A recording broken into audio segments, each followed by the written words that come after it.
I want to be respectful of those of us that are watching online because we have a large group online as well. So I want to thank everybody for joining us. I'm Terry Kimball. I'm the president and CEO here at the Chandler Chamber, and I am so excited to bring you this topic. We have a lot of valuable information today that we are going to be going through and touching on. And I am proud to welcome you to this Diversity, Equity, and Inclusion Committee panel discussion. And if I could have just our DE&I, we have several members that are in the audience. I know some of them, one of our co-chairs is online, but if I could have our DE&I committee stand up. We have a couple of you in the audience. An amazing group of individuals that bring you lots of diverse topics, whether it's from faith-based initiatives that we're going to be talking to our faith-based leaders in December and talking about holiday traditions and so forth, to topics such as we are going to discuss today. So I just want to applaud that group for continuing to move Chandler forward. So thank you. We will be diving into the intricacies and importance of implementing potentially a citywide LGBTQ inclusive non-discrimination ordinance. We have asked Mayor and Council that you're going to hear a little bit about that. This session will cover some of the common misconceptions that we have regarding this topic. And I also want to highlight it and talk about it as more of a human rights issue and really where Arizona is going as we continue to move forward. And of course, this event would not be made possible if it wasn't for our sponsors that are here: PayPal, Toyota Financial Services, Intel, Edward Jones, Terry McKibben, Salt River Project, and Wells Fargo. So let's give them a round of applause. In today's program, I'd like to introduce our board chair for 2021, Jane Poston, and the owner of J2 Media, to speak on behalf of our board of directors. Jane?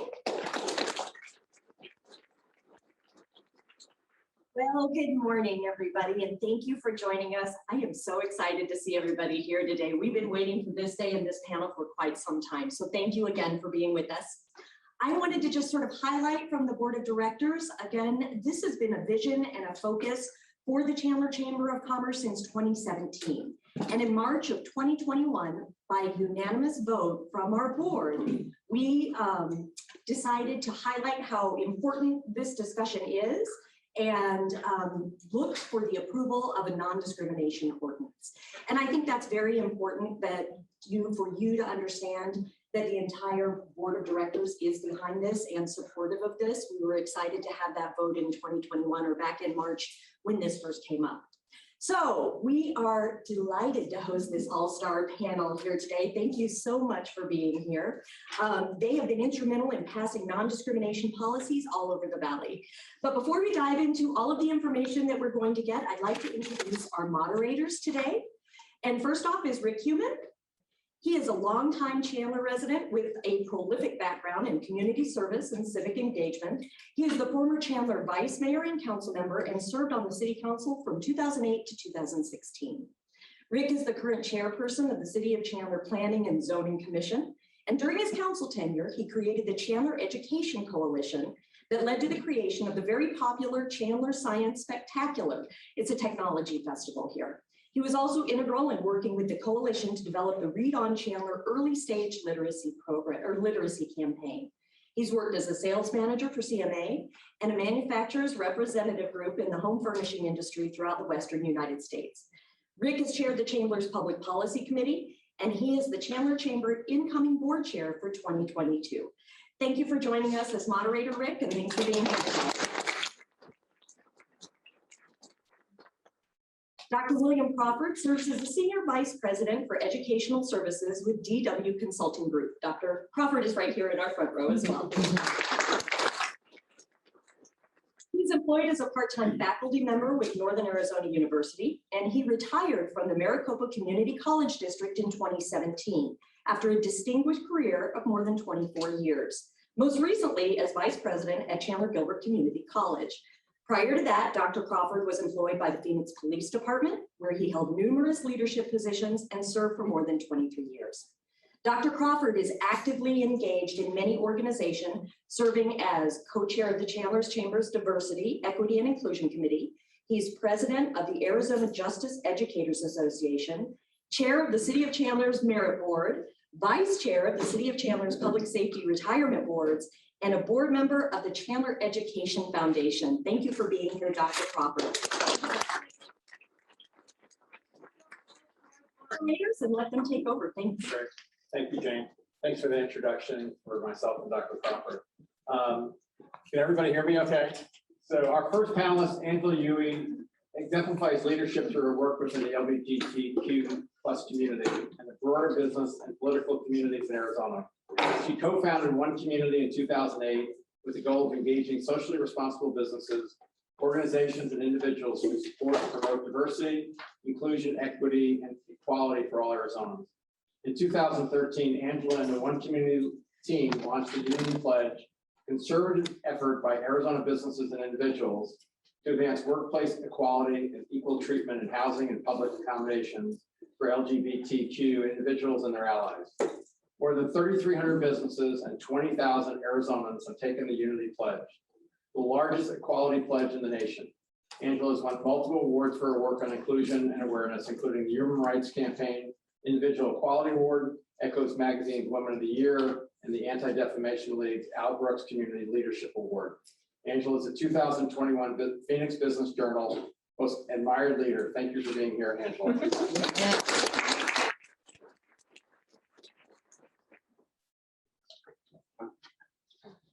Our second panelist, Neil Giuliani, serves as President and CEO of Greater Phoenix Leadership, which for 45 years has been the forum for CEO leaders to collaborate with the government, education, and philanthropy sectors to create and sustain a safe, healthy, and prosperous community.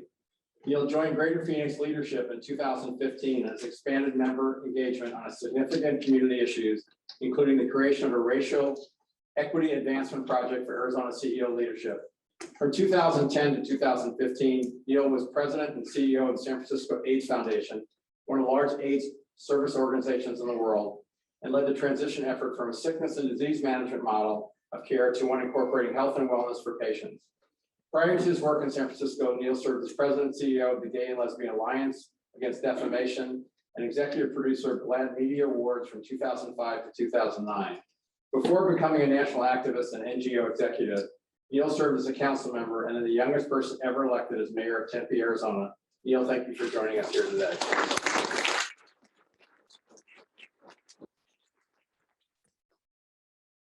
Okay with everyone, I'm just going to speak from up here. Hopefully you can hear me better that way. Our third panelist this morning, Tim Bourcet, joined the Greater Phoenix Economic Council in 2014 and currently serves as the organization's vice president of Government and Community Affairs. He directs GPEC's policies and objectives involving local, state, and federal government affairs. Prior to joining GPEC, Tim attended Arizona Summit Law School, where he was an instructor with the Marshall Brennan Constitutional Literacy Project and interned at the Maricopa County Public Defender's Office. Before law school, Tim was a logistics readiness officer in the United States Air Force, serving from 2006 to 2010 with one tour in Baghdad, Iraq. Tim commissioned through the Air Force Reserve Officer Training Corps at Arizona State University and holds an MA in criminal justice from the American Military University. Tim currently serves on Senator Kirsten Sinema's Veterans Advisory Council, the City of Phoenix Military's Veterans Commission, the Government Affairs Committee for Arizona Association of Economic Development, and volunteers his time with the Europe program. Thank you, Tim, for joining us.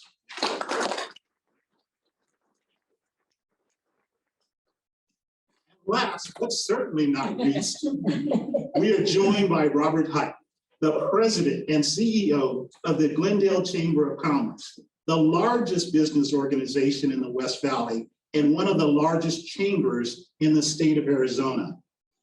With more than 20 years of chamber management experience, His chamber career began at the Las Vegas Chamber of Commerce as the Director of Membership and Community Relations, a position he held for more than 7 years. Robert then assumed the role of Chief Operating Officer and Senior Vice President of the Austin Chamber for nearly 5 years, and the CEO of the Cape Ann Chamber of Commerce just outside of Boston, Massachusetts. His most recent transition occurred in 2013, which brought him to the Glendale Chamber of Commerce, where he assumed the role of President and CEO. Robert has served on the Western Association of Chamber Executives Board of Directors, Chair-elect of the FBI Board for the Association of Chamber of Commerce Executives, is the CFO for Speak Up, Stand Up, Save a Life, and serves as the chair of the West Valley Chambers Alliance and past chair for the Arizona Chamber Executives. Thank you so much for being here.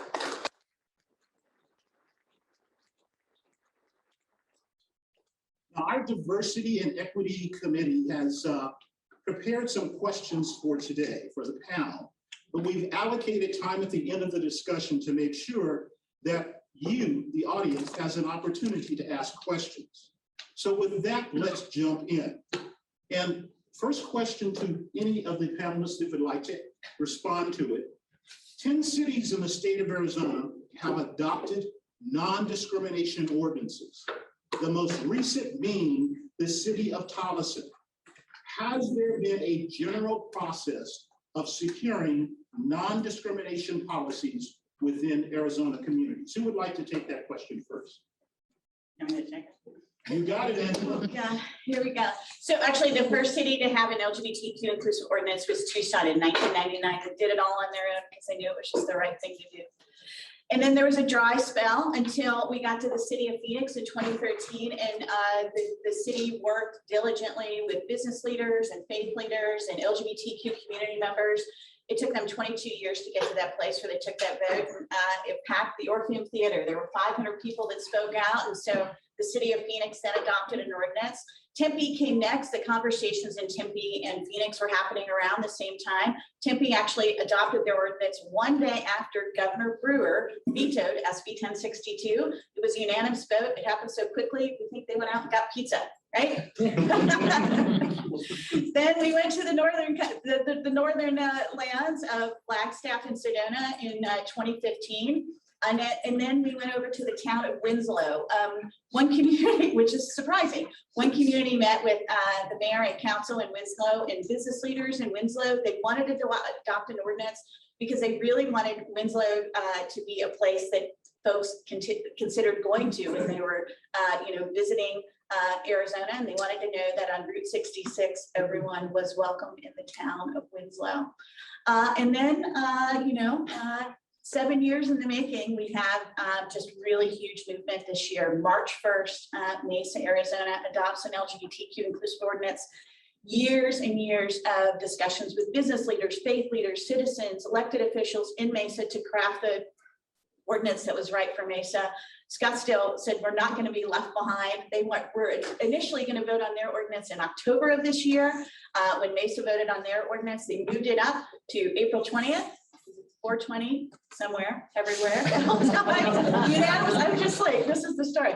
That was a unanimous vote as well. And then Glendale, really, and that really goes to Robert and the great work that the Glendale Chamber did, voted on their ordinance in May, and it was the Mesa ordinance. And then Tolleson picked, and the Glendale mayor said, I encourage all West Valley cities to pick up this ordinance and adopt it. And Tolleson did exactly that about 4 weeks later. So that's how you get to 10.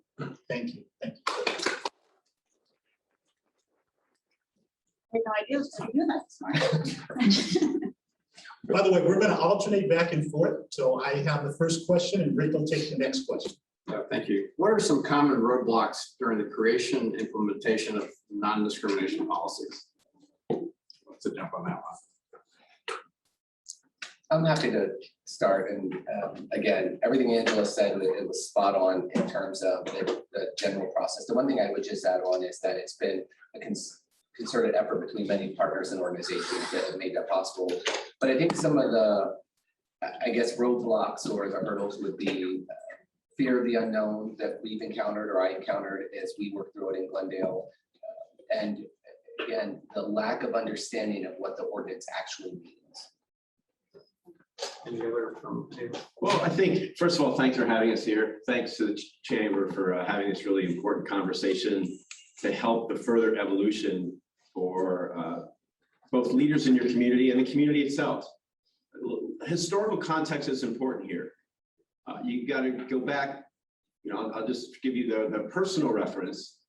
When I came out publicly in 1996, while I was the mayor of Tempe, 2 years into the decade that I served, about 72% of Americans thought people who were LGBTQ were immoral, disordered, had a psychological problem, even though the psychological issues had been dealt with long before that and so forth. And only about 30% of the population in the country thought that LGBTQ Americans deserved full and equal treatment in society. That was 1996. Those numbers today are literally flipped. Our culture has evolved and our culture has changed because people have had the opportunity to be educated and to learn some of the very, very basics, which you'd think you don't have to learn, but for a long time, people thought we chose our sexual orientation.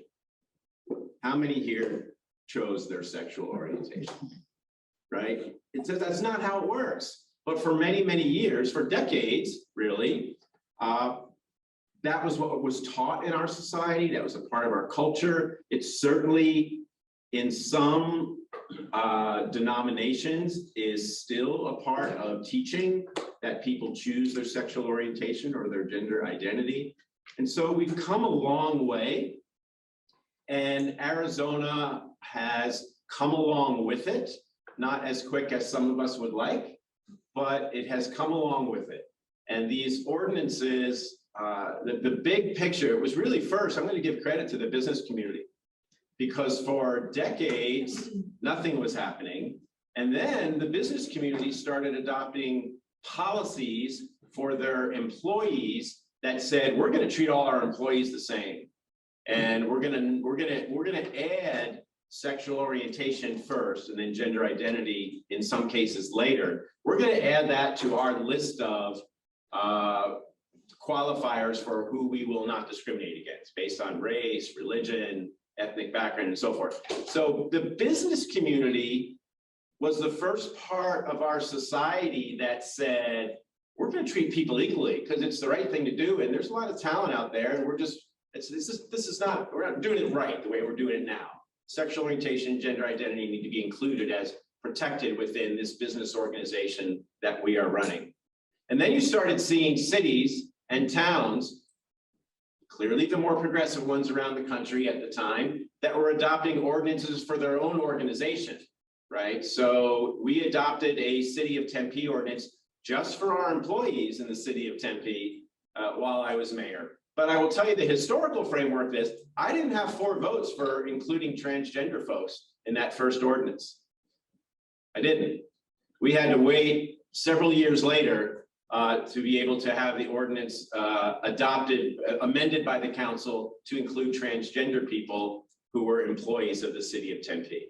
I give you all that so you understand the historical context from where we came, and to understand the aspirational place where we are headed and where we will end up. It's just a matter of when and who wants to help that happen, who wants to stand in the way, or who wants to just remain silent. And I just am so thankful for people like you, who the chamber here in Chandler, who are willing to not be silent and actually be a part of moving your community forward to get an ordinance passed for the City of Chandler. Sorry, that's enough. Yeah. First rule, don't ever go after Neil if you're on a panel. I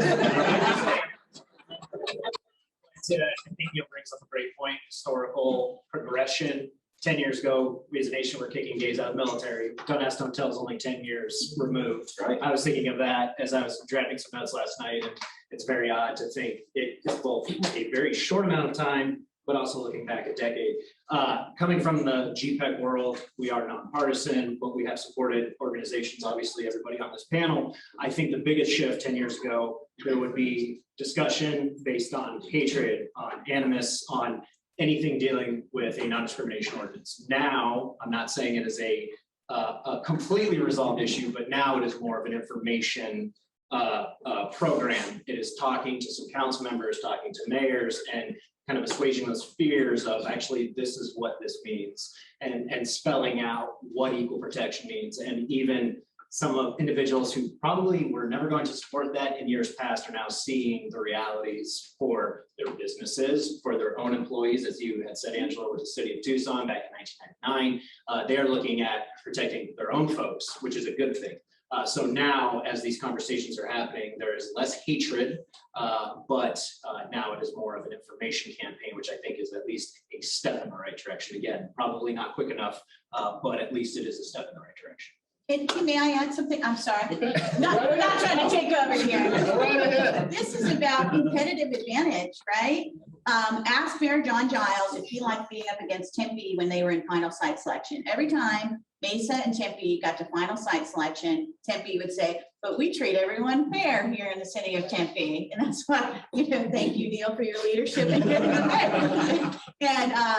so this really is about competitive advantage. And you look at Intel, who is investing hundreds of millions of dollars in the city of Chandler. You look at PayPal. This is about making sure that you're attracting and retaining top talent, because people want to live in places that have the same values as their employers. So if you're LGBTQ and you work for PayPal or you work for Intel, when you leave work, you do not have the same protections in the city of Chandler as you do when you're inside of work. And that becomes, those are deciders that people and families make and talent makes when they're figuring out where they want to work and where they want to live.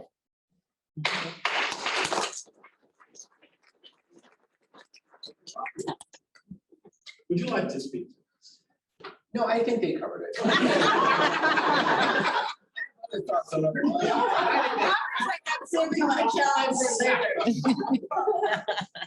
Thank you so much. So our third question this morning is, what are some common misconceptions you would like to dispel about non-discrimination policies, such as the ones that came up during the adoption of the ordinance in Mesa as well as Glendale? And Angela, I think you kind of touched on this a little bit. Would you like to expand on that? I think it's really important. Public accommodations is where the real conversation's at, right? Public accommodations is public places. And unfortunately, the state of Arizona has some really assertive anti-LGBTQ based organizations. And they've gotten over it, right? They're like, okay, we'll give you employment. We know you need to be able to provide for your family. We'll give you housing even, right? It's okay if you have a roof over your head. We just don't want you having the opportunity to walk through public spaces the same as your non-LGBTQ counterparts. And so they go on a big myth campaign that people will be in harm's way in public spaces, in particular in public restrooms, if LGBTQ people have equal protections, the same protections as their non-LGBTQ counterparts. So that's the myth, and here's the truth. You have 21 states that have adopted fully inclusive, LGBTQ inclusive policies statewide and in Washington, D.C., so that gets you to 22. You have 330 cities throughout this nation, including 10 cities and towns in the state of Arizona. There is no uptick in harm in public spaces because it is against the law to harm people prior to having an inclusive ordinance, and that remains the same when you have an inclusive ordinance. What you're really doing is protecting everyone equally and fairly, and so that's the myth, and I just busted it for you. I suspect that during your time with the city of Tempe, there were some challenges around these misconceptions. Could you share with us a little bit what went on in Tempe, how you navigated those a little bit? Well, I alluded to it a little bit earlier. It is a process, and you have to bring people along, and in thinking about this, in the great work that Angela and other advocacy organizations have done here in Arizona, the thing that always comes to my mind is that line from the old Robert Redford movie, Brubaker. Some of you are old enough maybe to remember that, where his character says you have to be willing to compromise on strategy, but not on principle. And I try to follow that. So what's the strategy without compromising on principle? What's the strategy that gets us where we need to get? And sometimes that's a pause. Sometimes that's a forward, forward, forward, pause. Sometimes it's a forward, forward, forward. We'll take a triple and we'll stay at third base before we run home. Because, you know, the ball may get thrown one way or the other and we might get tagged out and that might not be good. Or so you kind of think of it that way. In Tempe, look, we always knew there was community support in Tempe for doing the right thing. It was just a you know, political count. And I could not get the fourth vote for that first city-only ordinance if it was going to include our transgender brothers and sisters, because that person still had preconceived notions and a lot of myths and mistruths and a whole lot of other things, and it just wasn't going to happen. And you know, we were criticized, we meaning myself and others, for putting forth the ordinance with not including the transgender community for a period, I think it was about 18 months. But we decided to get one done, hold on third base, wait a little bit before going all the way home and including trans. I'll tell you though, when the time came where we brought forth the amendment to the city ordinance for city employees to include the transgender community, there was not a comment, there was not a debate. It was a 7-0 vote. So, you know, wasn't always easy in Tempe. It's never easy anywhere because you are dealing with a lot of what our culture has taught people to believe for a very long time, at least those in my generation. What we were taught to believe for a very long time, you have to break that down. And that takes people like all of you helping and being a part of that. Thank you so much. Tim, I'm going to come back to you in a couple of seconds, but let me go over here to Robert and ask him about Glendale. So I can tell you what we experienced. One was we had several folks who were going to help make the decision with Glendale concerned about their faith-based community. And I give a lot of credit to Angela and One Community because they brought together a lot of the faith leaders. So we were able to overcome that objection. From one of the folks in our city leadership, they said, Glendale Chamber, Robert, you're out of your lane. And I respectfully said, well, we put our blinker on and we merged over to let you know. And we're going to have this conversation.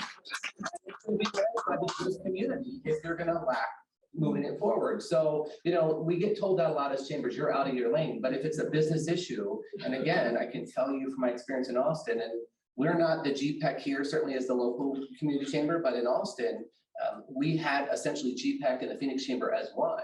And those site selectors do have that conversation very direct and very forward with you. Our economic development teams in the municipal government, depending upon the tone of the city, won't tell them the questions that have been asked or why they've lost out if it's around this issue. Because if the culture and the fear within that local council is anti this or anti that, they won't be honest with them. And so, but as the chamber, I will in that sense.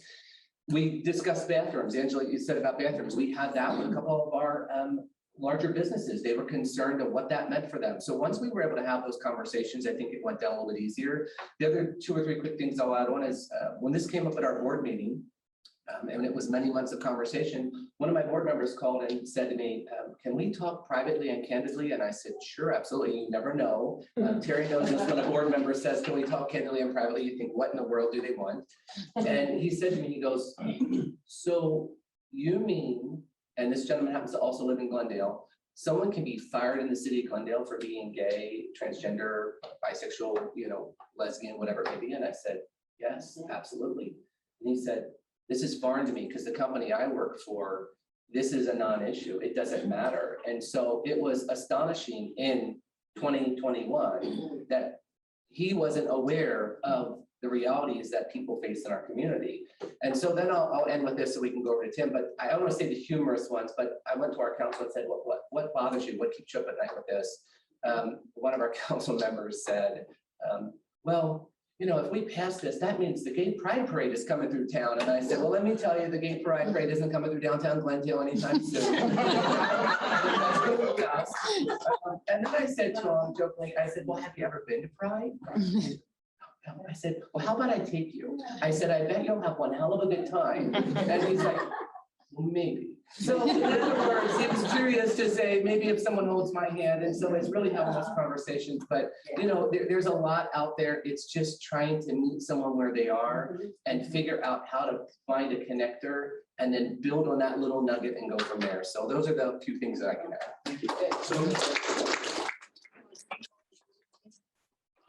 I believe the panelists hit most of them. I think it's two quick things, and it was Angela's point. Dispelling the myth that this is an added benefit, an added right, an extra right. This is about equality, and that's even the stretch. It's just getting, you know, when we're talking about equity versus equality, it's getting everybody to the same playing field. So we have had conversations internally at GPEC with some of our partners over the years about, hey, this is not some special privilege. This is about equality. It's bringing people to the same level. And so dispelling some of that. The second thing, and I, being a former civics teacher, one thing that's key to point out, and one thing when we, all of us are speaking with our elected officials, specifically on the municipal level, is we wouldn't be here right now if, say, Congress did something. I think we can all take a wild guess that they're not going to get anything done anytime soon. Last time I checked, DC is moving at a very slow pace on anything, but it is highlighting the importance that is now falling to some of these municipal leaders. But again, this is merely about bringing it to an equal level. This is not some extra benefit that some have used in the past as, again, poor logic. Great. Thank you very much. So the next question is, how would implementing a non-discrimination policy affect Chandler's economy? You want to touch on that one? In a good way.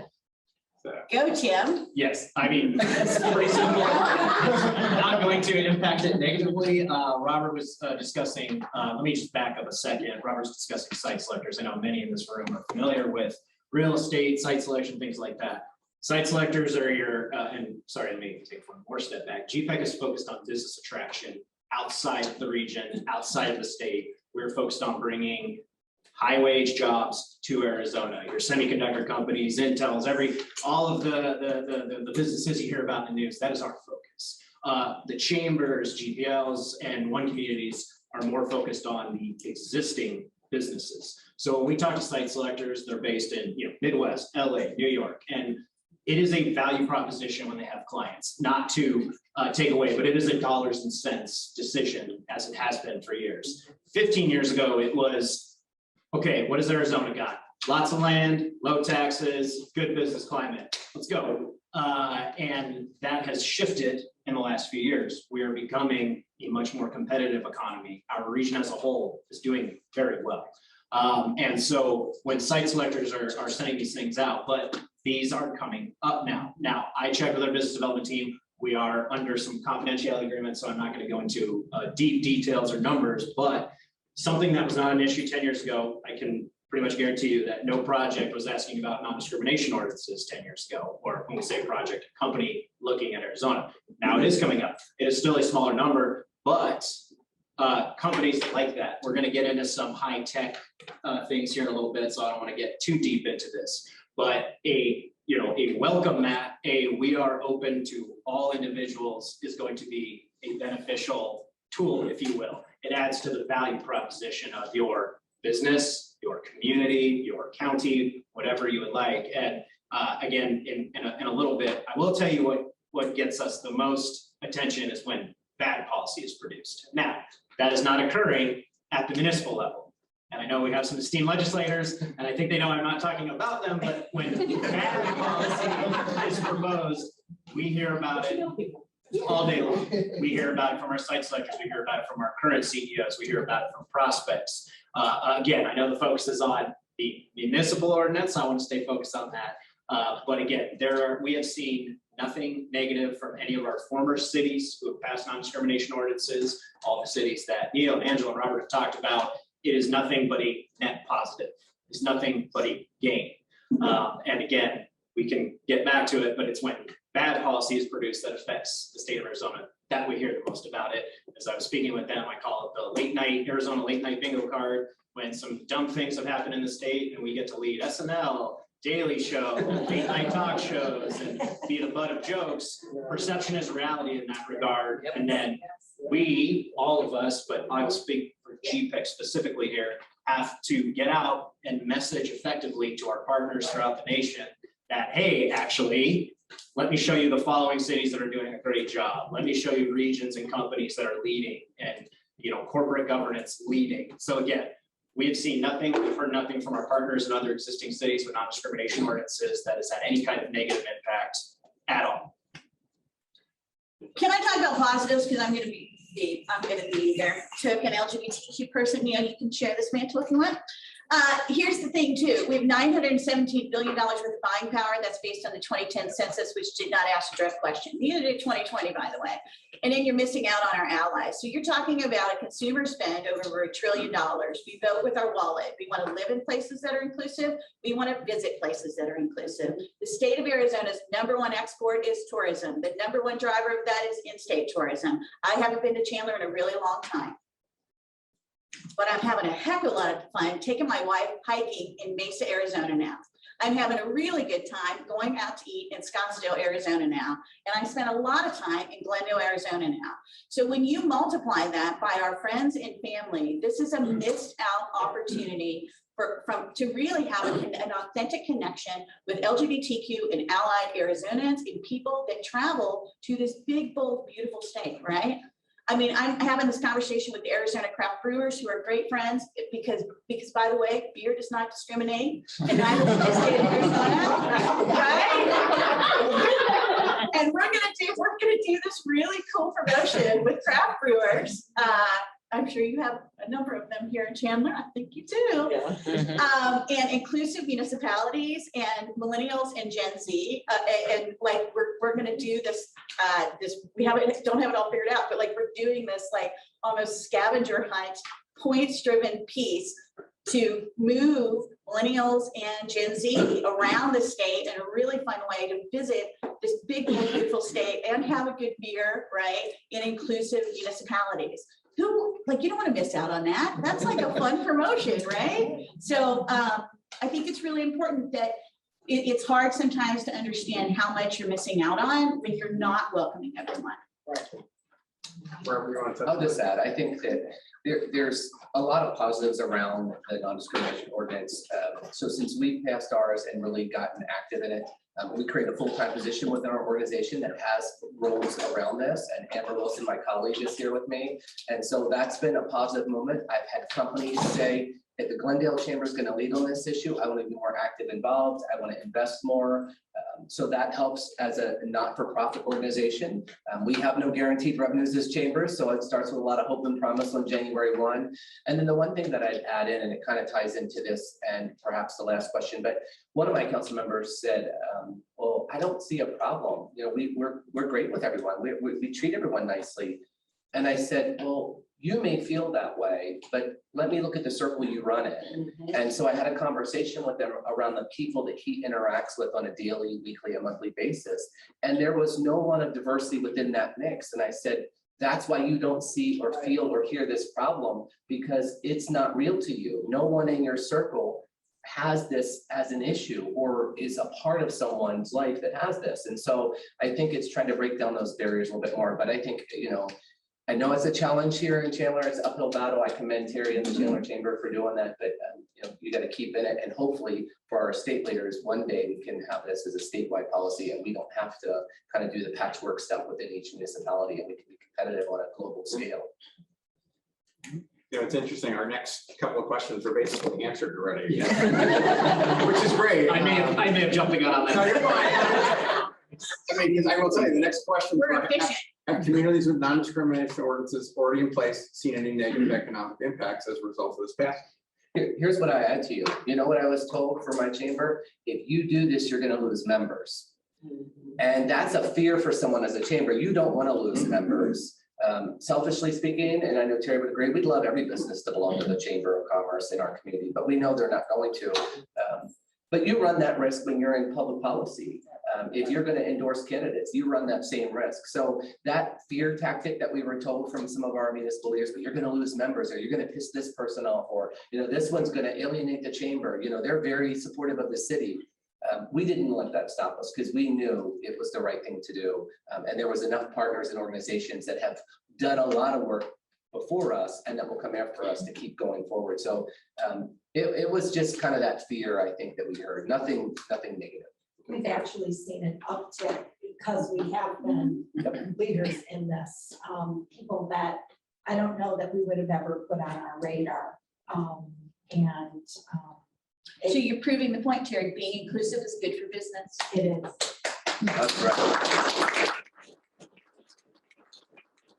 Next question is going to be talking about the buying power of the LGBTQ community. We got a lot now. We are so underrepresented, but I will tell you this, 2020 census, very interesting. Phoenix, City of Phoenix is top 10 in same-sex households, we're 8. And so I'm really interested to see more of this 20. So like, but it's interesting because my wife and I are moving, you know, I kid you not. I'm like, I never thought I would say this. I'm like, Sherry, I like would have a conversation about living in Mesa, Arizona. I would have a conversation about living in Scottsdale, Arizona. And we've lived in Midtown Phoenix for our whole entire lives. Although the traffic today gave me some pause. I'm very open to widening that search for where we're going to live next. And that has so much to do with these municipal ordinances. And I can't be the only one that feels that. Does anybody else on the panel, because the next question was about communities without the ordinance protections missing out economically. Neil, you want to touch on that a little bit, or your time with Tempe, when you started to do that? You know, look, I so appreciate listening to the conversation, and I think back to my days as a national activist with GLAAD, when some leaders we all sat in a room, and marriage equality in 2005 was not even on the list of the big issues that the LGBTQ community was talking about, right? It was a whole lot of other things, but it wasn't marriage equality. And I think of where we are today, and this is an evolution, like I said earlier, this is an evolution, this is a process, and you, Chandler, you're going to get there. I would venture to say your residents are already there. So it's really just the strategy that gets you through the public policy makers who, for whatever their fears may be or whatever their oppositions may be, are just not there yet. And quite frankly, some of them may never get there, and that's okay, as long as you can get to 4, if 7 people, right? As long as you can get to 4, that's the magic number.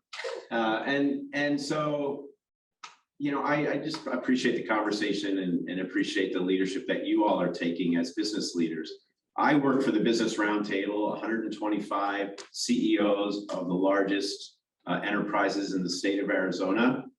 And I am so proud that Greater Phoenix leadership has been on record in support of a statewide ordinance, any municipal ordinance, and supportive just in general. And why think, well, why would that be? Well, it's because they're all running big enterprises where their workforce is diverse, and they have policies that are inclusive and that are welcoming and that are ensuring that there never will be any kind of discriminatory practices against their employees, including employees who are LGBTQ. So it's still a step. I recognize and respect that it's still a step for some, but it's not that big of a step anymore in society.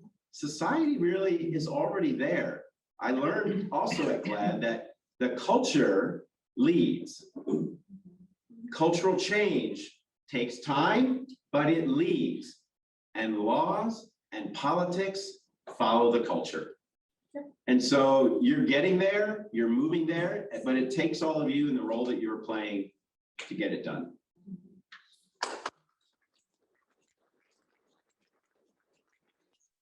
So Tim, let me see if you can respond to the next question. And I think Neil just kind of touched on this a little bit. And so more than 90% of Fortune 500 companies have non-discrimination employees. that include protections for sexual orientation and gender identity. Is there a correlation between high-tech, high-wage jobs and a desire for legal protections for LGBTQ individuals? As you interact with corporations in your role, do you see a correlation and a connection? Yes, I will say there is a correlation. I don't want to, get too deep into it here, but as Neil and everybody has been speaking, I think you just hit it, that the law will follow culture and will follow leadership. There are corporations who have enabled these type of policies, and it might only be to keep up with the times and not look outdated. There are some that are leading, and in the high-tech sector, we're in Chandler, we can look around Price Corridor, we can look at the campuses. They're here. I mean, these are employers. Some of you are probably here from some of those entities, and they are leading. Speaking from a pure workforce perspective, because Neil just hit workforce, these companies, again, high tech, industry leading, creating the cool stuff of tomorrow, these companies want the best talent.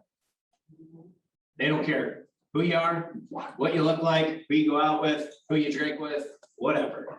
Do you have the skills, and can you show up and do your job well, and do you want to have an impact at your job? That's what they care about. And because of that, amongst other things like social progression and things like that, they want to hire the best talent.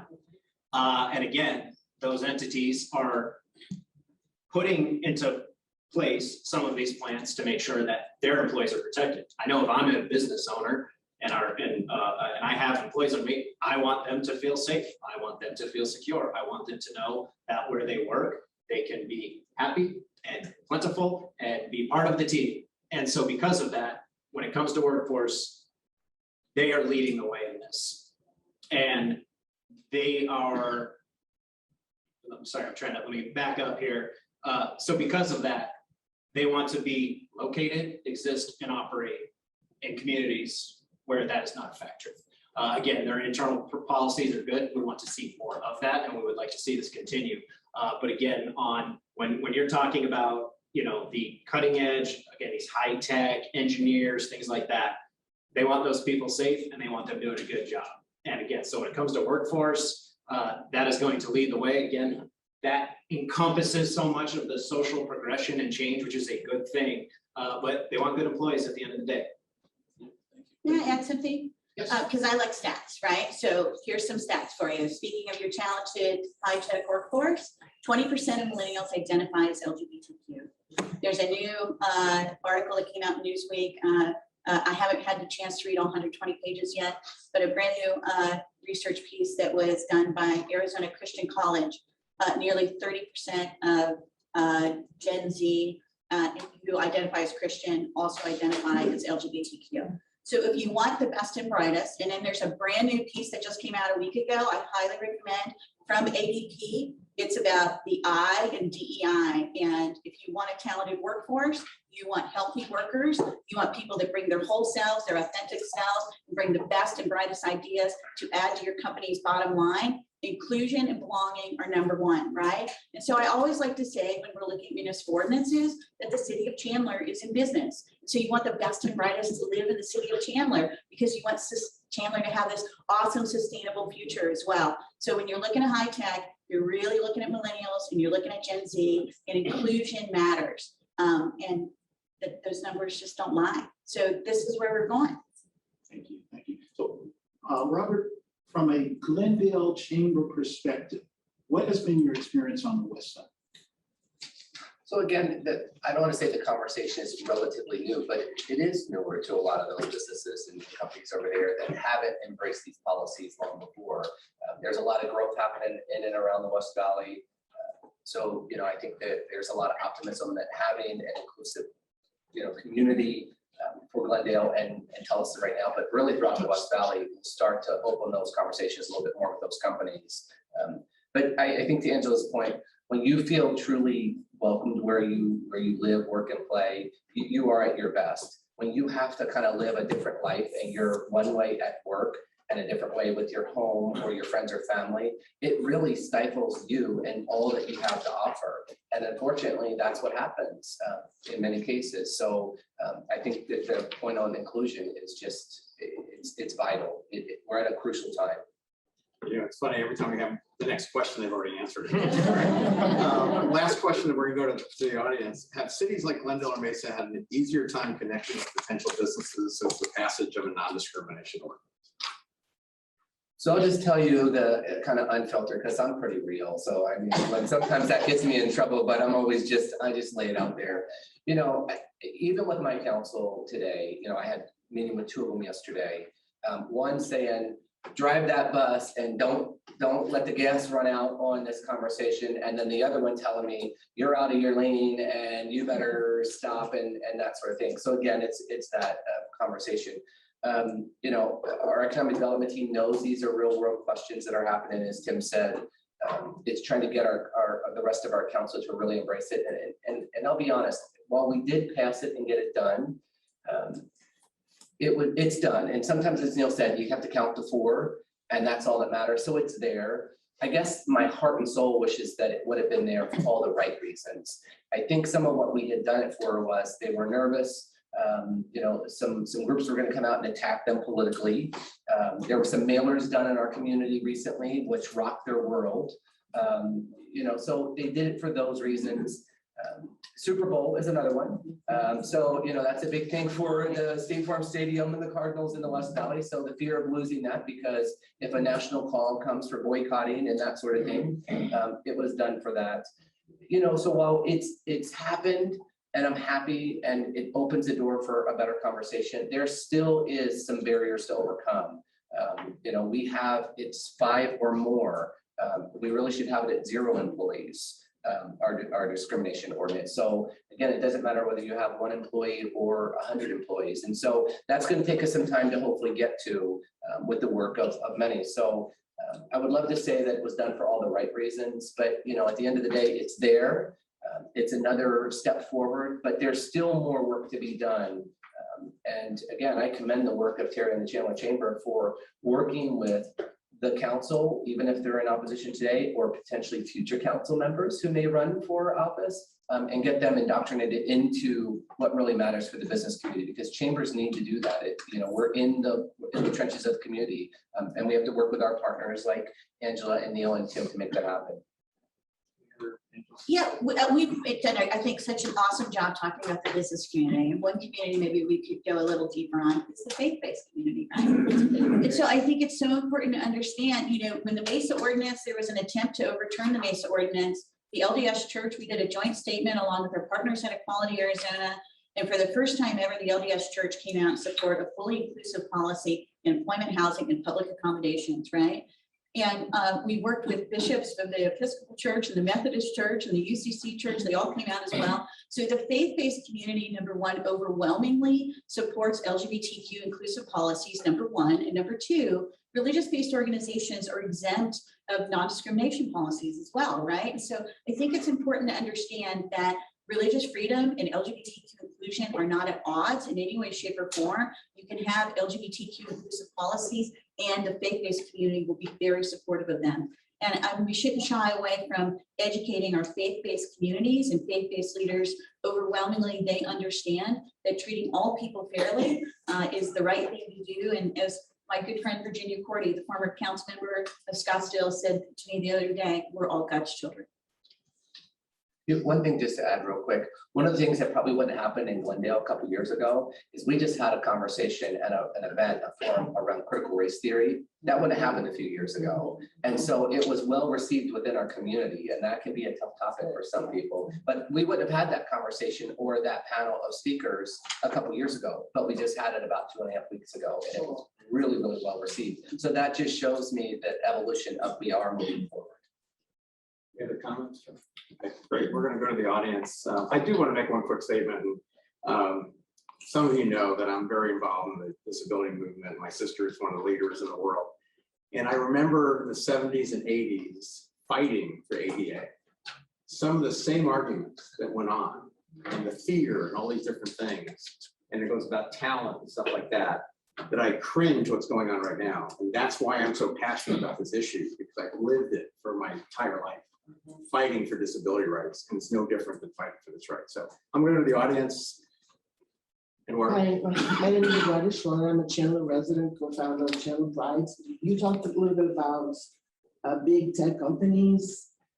In Chandler, we have several, and the mayor, I believe, has made a public statement that this one in question has not made a public statement about the passage of an NDO. And I'm wondering, are these companies only responsible for providing these protections internally, or do they have a moral obligation to actually sort of like, pass that out to the rest of the community and support an NDO? So I just want to clarify, you're asking if the internal policies of these companies are just protecting employees, or are they actively getting out? No, I mean, I know that they are protecting employees. I'm just wondering if, I have one in mind, who has not made a public, has not made a statement in support of an NDO, and they're so big in Chandler, they're so entrenched, they're investing more and more. And I know that if they were to make a public statement, that it would influence council. And I don't think they have. We have Councilmember Orlando back there who can maybe, say something about that. I don't know if he's still here. He's back. Okay. I didn't know it was gonna be a part of the panel.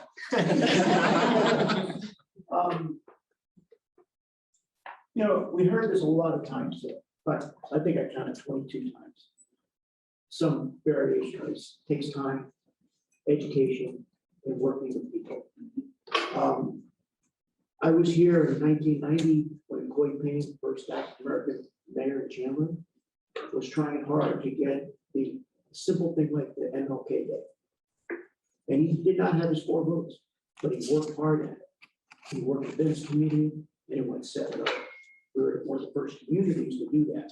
We had a governor that actually reversed the decision. It's going to take time. I can tell you right now, those 3 words, diversity, equity, inclusion, was not even in our purpose statement until this year. We got that in there. That's a start. I'll take the small victories. Angela, that's one thing you talk about. Take the small victories, the doubles, the singles, and triples. I've spoken to that company you're talking about several times. For internal issues, they wanted to think more about it. We'll continue working with that company, and we'll continue working with them. Hopefully get them out publicly say that. Okay? That's all I can say right now. I don't want to jeopardize any confidentiality, but they're well aware of the predicament they're in.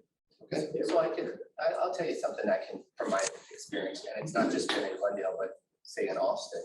There are times that we would have companies that wanted to speak out on issues, but they were in fear because of some other things they had going on behind the scenes, and it could jeopardize that relationship, especially if a community or a certain group wasn't for something that they supported.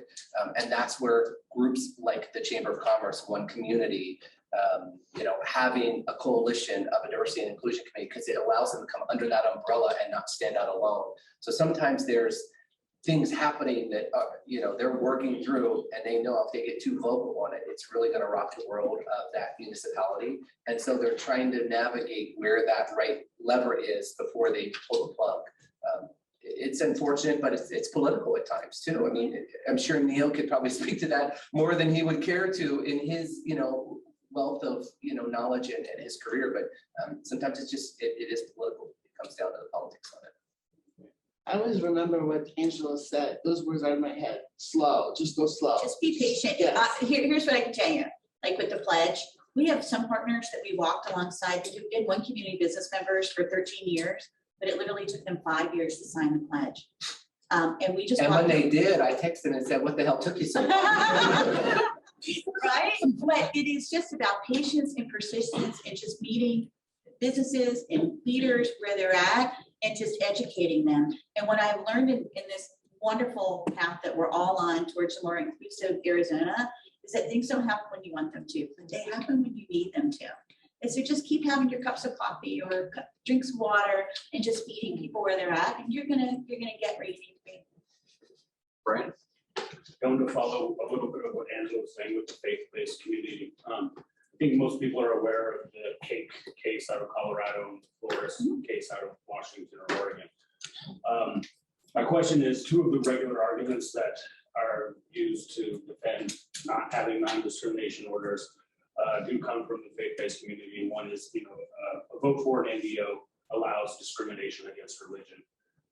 And further, they also want to say that a lot of them aren't legally viable to begin with. So can any of you guys speak to, is there any other case law besides those two big Supreme cases across the country that you can point to that repeats these things? And yeah, that's about it. Okay, everyone's looking at me. So those two cases were brought by a legal firm called the Alliance Defending Freedom that is based in Scottsdale, Arizona. It's the Baker and the Flores. They lost those cases, by the way. And because if you are open to the public, the point is you should be open for business to everyone equally. And so if you're going to bake cakes for all, if you're baking cakes, then you need to bake cakes in an equal manner. And so the Flores case and the Baker case, they both lost at the Supreme Court level. But religious institutions are exempt, right? And so you absolutely have the right to have your faith if you are operating your business. But if you are providing a product or service, what an NDO says is you need to provide that product or service in an equal and equitable way. And Tim or anyone else want to comment on that? I will leave it to Angela. She's the expert. Oh, good Lord. Okay. Jennifer. So Senator Bowie has introduced this on a statewide level for the last 5 years, and he's going to introduce it again in January. And what we're asking is we need the business community support for a statewide level non-discrimination ordinance. So would you guys stand with us? Would you guys help us move people along? Because we no longer have our two Republican co-sponsors, which were Senator Carter and Senator McGee. So we do need to persuade the other side of the aisle quite a bit to even get this heard. And this will be the 6th year in a row that we're introducing it. And to your point, unfortunately, last year was the first year in 4 years there wasn't the introduction of a bipartisan bill, right? And so we definitely have a lot of work to do with our more center-right officials, and we'll have a cup of coffee or a glass of water with anyone. So point us in the right direction. You know, I'm like a wind-up toy. Any other questions? Okay. Well, I have one, Rick. sure. Jane. One of the things that when Terry and Rick took the lead on this in the chamber, and one of the questions I asked, being a small business owner, and you kind of spoke to it, that it was that 0 to 5, or I'm sorry, Robert, maybe you did. What is, and I asked the same question, you know, how does this, and it has been brought up by some people who have been asking about it. How do you keep an ordinance like this from harming a small business? And I mean, I think it's very clear that I am in support of this ordinance, even as a small business owner. But I'm wondering if any of you ever have kind of come across that, and that's one of the questions. Oh, what happens in social media if they're fighting it out and now this business is out there as a target for someone? You know, that was one of the comments that we got from one of our elected officials, that this could be kind of a social media issue and you know, people get boycotted easily these days, or maybe not. But you know, that was one of those things.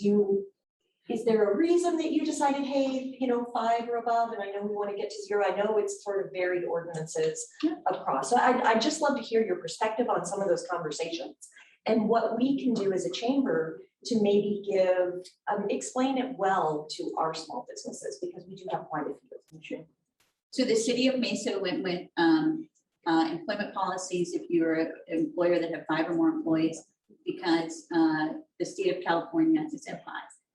And that was, and Councilmember Spilsbury wanted to make sure, as we were coming out of the COVID pandemic, that there wasn't even a perception of any undue burden to micro businesses. And she'd done her research and found out that the state of California was at 5. And so that was the compromise that was made. And then Glendale picked up the Mesa ordinance, and so did Tolleson. And so you have 10 municipal ordinances. 7 of them are at 0 employees or more, and 3 of them now are at 5 employees or more. But they're all inclusive when it comes to housing and in public accommodations as well. I think the other part of the question, I believe the answer that you're looking for is doing potential harm. So municipal ordinances don't have criminal penalties to them. They have a mediation process in place, and you have to go through an awful lot of steps to even get to the potential of getting any type of civil penalty, which is a couple $100, right?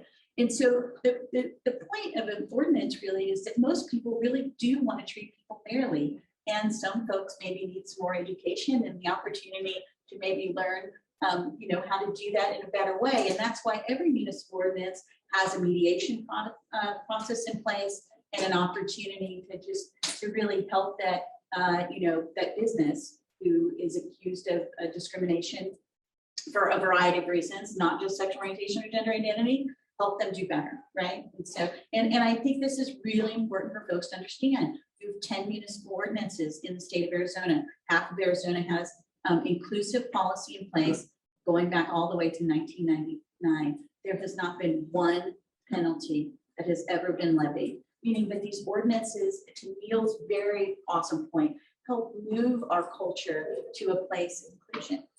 Can you repeat that one more time? And That one. one thing just to add on, Jane, would be, and I agree with everything Angela said, and we had a couple small businesses say the same thing. And I said, if your fear is social media, you have a lot more to worry about within your business, because if you're putting out a bad product or service, or you have a rotten employee, or you have so many other opportunities to be attacked and or criticized or, any way through social media than this. That was sort of my answer from a small business perspective. This would actually give us, our small businesses a place to go besides, battling it out in some sort of public forum and go through a process where you either learn or there was an issue or there wasn't. How to be better, right? Exactly. And if you look at the way we do things with one community and the unity pledge, I remember when we were starting to pledge, and it was they're one of our first supporters, and they're very large, very well respected corporate entity. And they said, what are you going to do to the businesses that don't sign, Angela?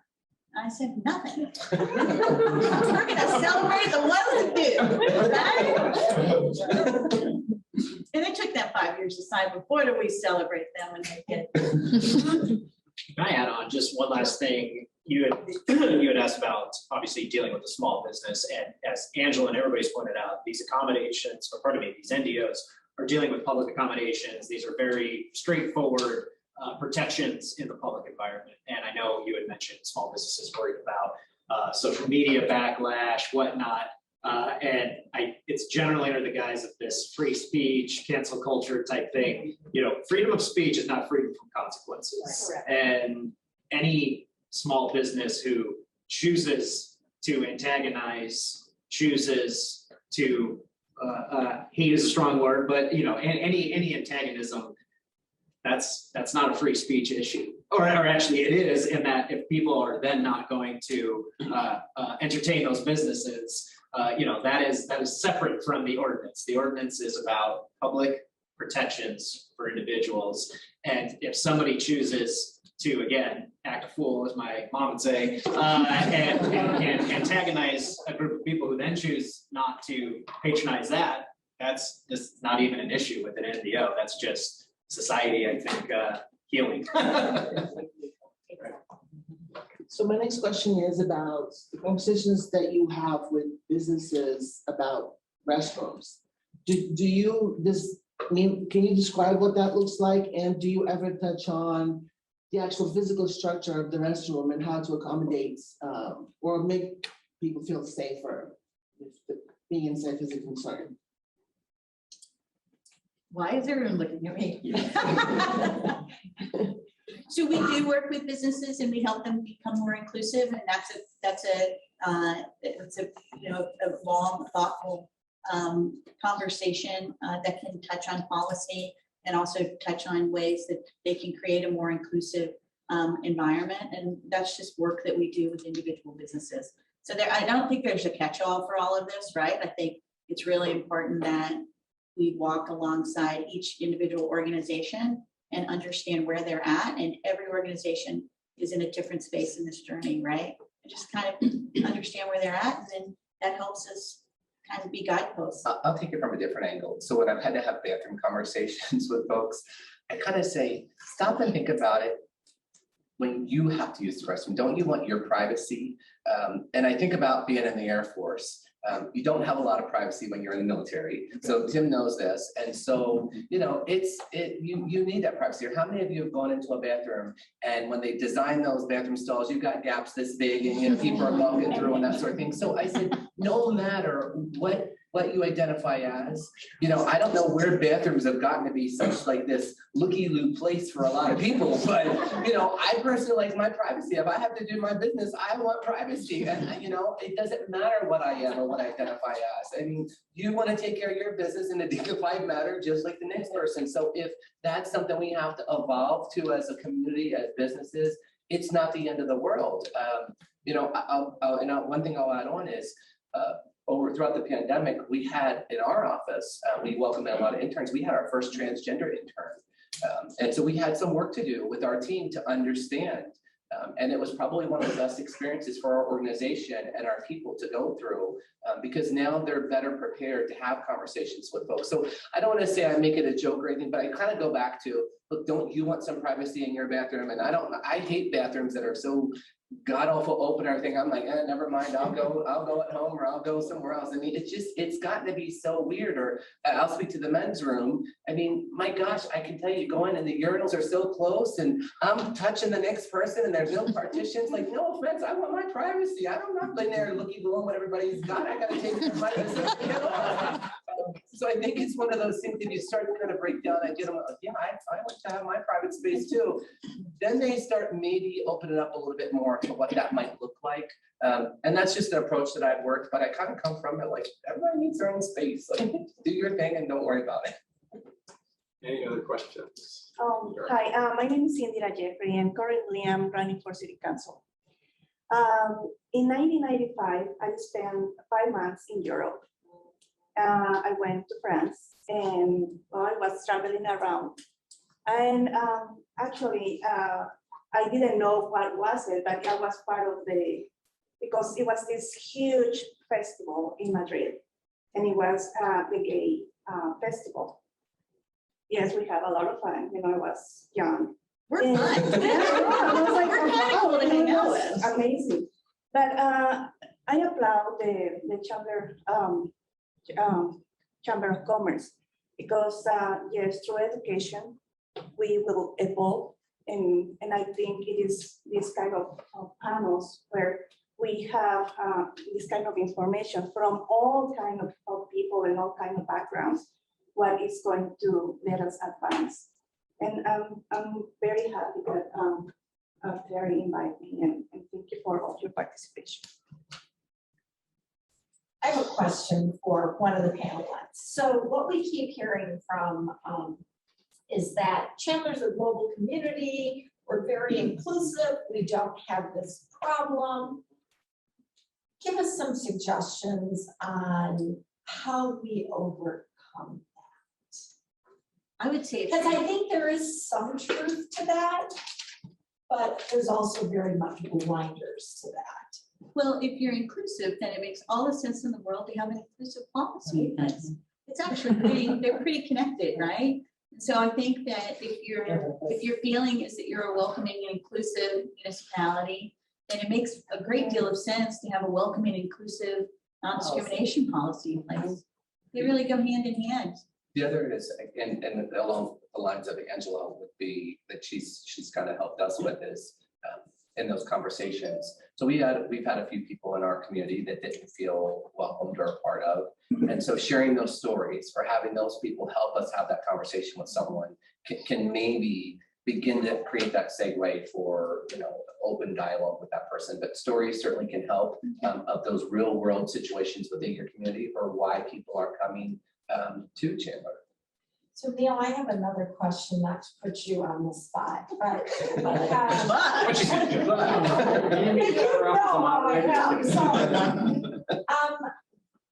how do you get this not to be a political issue and it's more of a human rights issue? Because many of these people are running for other offices or running for re-election and so forth.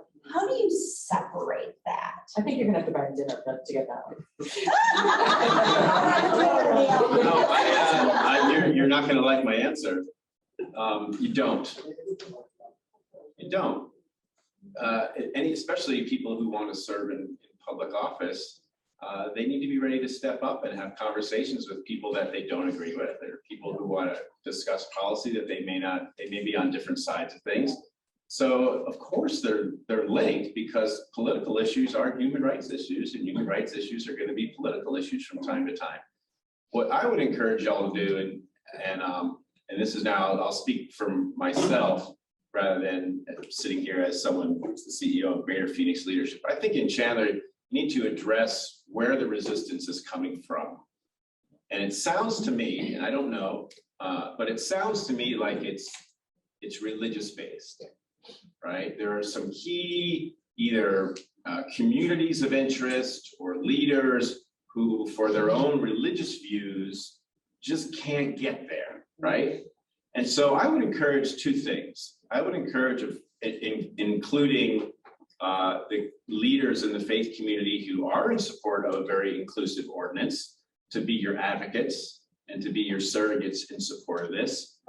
I would encourage you to maybe have those people do a screening of a great documentary film by Daniel Carslake called For the Bible Tells Me So, which tells the story of 5 very devoutly religious people and families and their challenges and struggles and evolution to being inclusive and understanding of the LGBTQ people in their own family or in their own community. It's an amazing film. It's won all sorts of awards, Sundance and so forth. And Daniel just did another film that came out, I think, last year along the same lines. Because, and this is where, again, this is my view, religious-based discrimination is discrimination. Slaves, obey in all things those who are your earthly masters. That was used on the floor of the US House of Representatives to justify slavery in our country. I mean, it doesn't take a whole lot to find the examples of where religion, when misused, has been an obstacle to acceptance and inclusion and advancement of our society for what is good and what is right. And for women, certainly people of color, the LGBTQ community, and so on. So I think you just have to have those difficult, uncomfortable conversations with those folks. And you may not move them all the way, but you may move their heart a little bit. When we started the conversation at GLAD, when I was CEO there, we started the Religion, Faith, and Values division of GLAD, because when I got there, Hollywood was already writing very positive stories and about that were fair, equitable, and inclusionary with regard to the LGBT community. There were TV shows and there were movies and all that helped change the culture, right? But we were not talking to people of faith. And we started a whole program that we brought ministers and people of faith from all different denominations to come and learn, because their hearts were in the right place, but they didn't know how to talk about LGBTQ issues. I will tell you, based on one of the things that Angela said that kind of reminded me, the people who are running the organizations of faith-based institutions, they know that there are LGBTQ people in their pews. There are people in their congregation. They know that, but they're holding on to teachings or views either from above in their organization, or just because change is it's been thousands of years, right? Change is very difficult when you're steeped in theocracy as your root.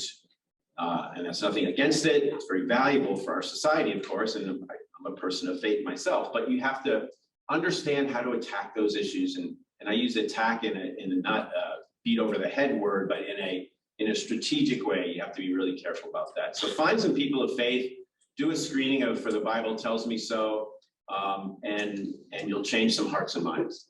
Just to add on, Neil, you just reminded me of something. And so when we started this journey, and Angela was at the table with us, it started in our public policy committee and crafting our beliefs as a chamber, what we believe. And two of the folks around, and they happened to be my chair of the board at the time and my policy chair, one was from the Mormon faith community and the other one was on more of a Christian side, were having a hard time with it. So I met with them and, I said to them, listen, here's where I need you. I'm not here to make you change your personal beliefs. I'm not here to convince you what you believe in your heart is different. What I'm telling you is, as a Chamber of Commerce, we have to set the example that we cannot discriminate. We can't pick and choose businesses. And we had a tough conversation. And so they kind of said, well, what do you want us to do? And I said, well, you have to do what's right in your heart. But if you can't get there and your feeling is going to come into that meeting to adopt this language and with discrimination in your heart, then you need to miss it. You need to skip that meeting. I need you to skip that meeting because you're going to send the wrong message, because as a chamber, we're speaking as a voice of business. And ultimately, they came in and it was unanimous vote. And they got there. Still to this day, one, I think is still confused what the open for business sign is. I think he just thinks it means we're open for business. But, nevertheless, I think you just reminded me, it was about that conversation. And then when they realized, in hindsight, they said, you were right. If we would have come out, we would have looked like we were discriminating against business. And so they might have some things, but they've evolved. But it is finding those leaders within and starting to have those conversations. And they actually helped me along. But I was so proud that they actually came in and voted unanimously. So if it is faith-based, start somewhere, find some of those people to have that conversation with. Thank you. Carrie, do you want to close? You want me to? I just want to say happy birthday.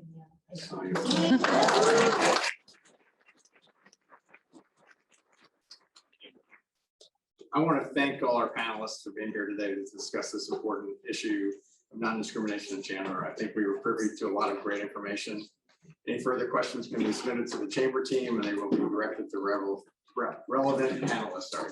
Thank you again to our sponsors for making this event possible, supporting diversity, equity, and inclusion programs, PayPal, Toyota Financial Services, Intel, Edward Jones, Terry McKibben, Sutherland Project, and Wells Fargo. Please join us at our next Diversity, Equity, and Inclusion Roundtable from 8 to 9:30 on December 3rd, right here at the ASU Chandler Innovation Center. This event will discuss faith traditions, featuring speakers from a variety of faith backgrounds. You don't want to miss it. Also, there's an evaluation survey that will be sent to you after the program. Please fill it out. Let us know that what you see in our upcoming roundtables. Thank you for all being here. Please enjoy the rest of your day. Thank you to the panelists.